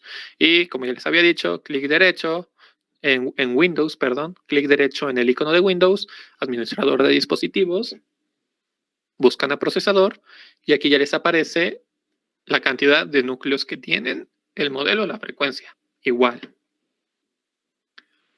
Ahora, hay otro programita que yo se los voy a recomendar, es muy utilizado en soporte, que se llama CPU-Z. Anótenlo si después los quieren descargar. Se llama CPU-Z. Esta es su página oficial. ¿Lo están viendo? Sí, ya la están viendo. CPU-Z. Así lo pueden buscar en Google. Y se van acá a la versión clásica. Se van aquí en Setup English. Están acá a Download Now. Es un programa muy ligerito.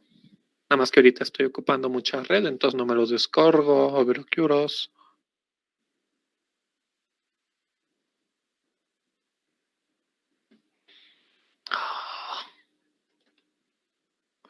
La desventaja de estar transmitiendo.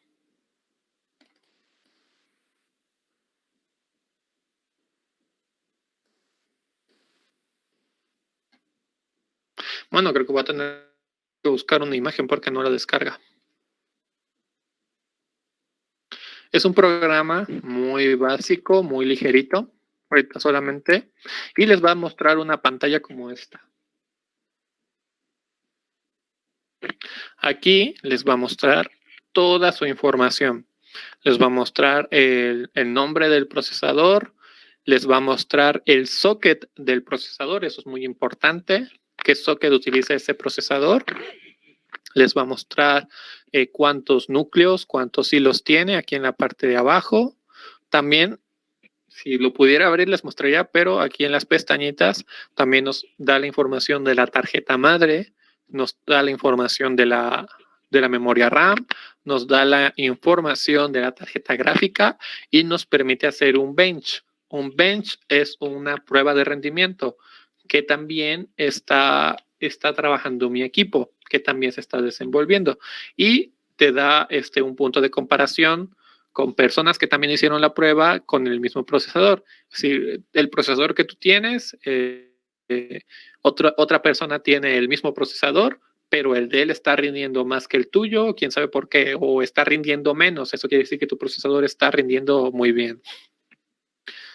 Les digo, a mí no me funciona ahorita, no sé por qué, a lo mejor es por la red, les digo que estoy transmitiendo, pero el programa es CPU-Z. Ya casi acabamos, ya casi son las 9, no se duerman todavía, no se duerman. Creo que ya es todo. Sí, ya es todo, de hecho.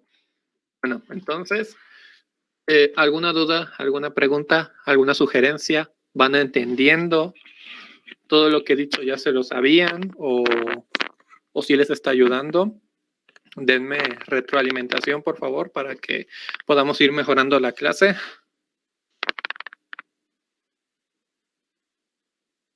Pues no. Pues A ver, en uno lo por uno. personal, perdón, en lo personal, no tenía como que sí se tenía conocimiento, por ejemplo, que era un procesador y tarjeta madre, placa madre, y pero no tan específico como lo que usted ya nos explicó ahorita, y creo que eso sí nos va a ayudar, como usted dice, a determinar mejor qué nos conviene más o qué es más preferible de acuerdo a nuestras posibilidades, y pues sí se va entendiendo bien la clase. Ok, muchas gracias, Tania. Qué bueno que te está ayudando. ¿Alguien más? ¿Alguien que tenga algún problema con mi forma de explicar o algo por el estilo? No se preocupen, ya les digo, aquí hay libre expresión. Pues yo ve que le dije que no le entendía. Yo de hecho pensaba que los cursos nada más eran para tercer año, pero luego me dijeron que no, que nada, podíamos estar, pues íbamos a empezar desde cero. Pero la primera vez que nos dio el curso, o sea, yo me quedé como de, ¿en qué me metí? Y ya no sabía, digo, o sea, yo me espanté porque sí, nunca he visto el interior de una computadora, de una laptop. Solamente, pues, como le digo, yo soy de programación, entonces ahora sí que la carrera, porque sí se puede decir así como carrera que estoy estudiando, pues es nada más para crear aplicaciones y así. O bueno, es para más, pero más para ¿Ahora sí aplicaciones. entendiste Guadalupe o aún sigues confundida? ¿Qué dijo? Perdón. No te preocupes, ya escuchamos. Justo tenía el micrófono prendido, perdón. Sí, Ana. Bueno, te decía Se me Guadalupe. hizo grosero de tu parte, Mario, ¿no es cierto? Bueno, está inspirado. Nos hizo Fue una la noche, incidente. Mario. Sí, Sí, nos hizo la noche. nos hizo la noche ya con eso. Bueno, te decía Guadalupe, pero el día de hoy, si ya entendiste mejor los temas o sigue habiendo algo que no entiendas. Pues le digo que, o sea, sí le voy entendiendo, pero poco a poco, porque, como le vuelvo a repetir, no había visto el interior de una computadora, tal vez sí, pero pues yo pensaba que nada más eran puntitos, pero no. Ok, bueno, pues qué bueno que vas entendiendo. Si te digo, no tengas miedo de preguntar, no hay preguntas tontas aquí, siempre sirve para aprender algo nuevo. Incluso yo, ¿qué tal un día me preguntan algo de lo que no tengo conocimiento? Y lo podemos investigar juntos y generamos nuevo conocimiento. El curso yo siento que es básico porque como te dije, yo hice la evaluación y vi que todos ya tenían mínimo un nivel básico, que ya sabían las partes de la computadora. Mario ya armó la suya y traté de ir a lo más básico que pude. A lo mejor a veces sí obvio algunas cosas, pero vamos en el proceso. ¿Alguien más que tenga algún comentario antes de que nos vayamos?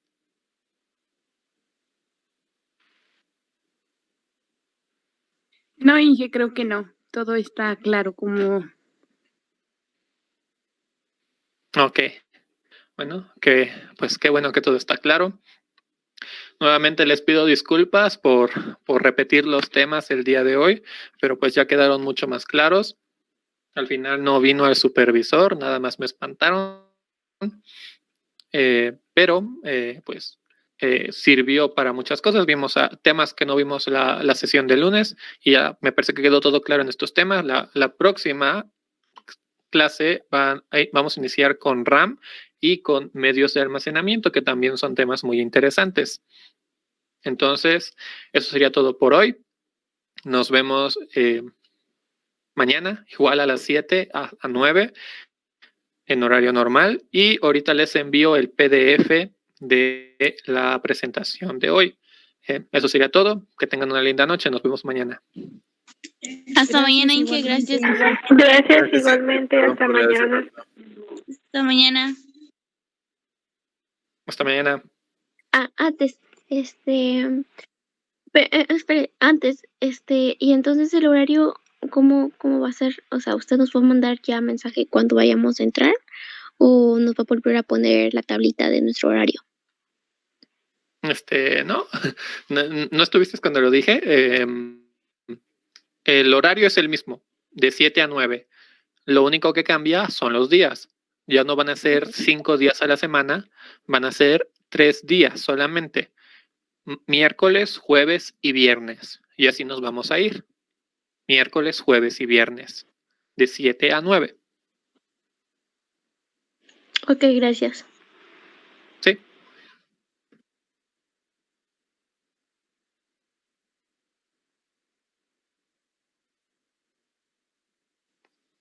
O no se quieren ir o ya se durmieron.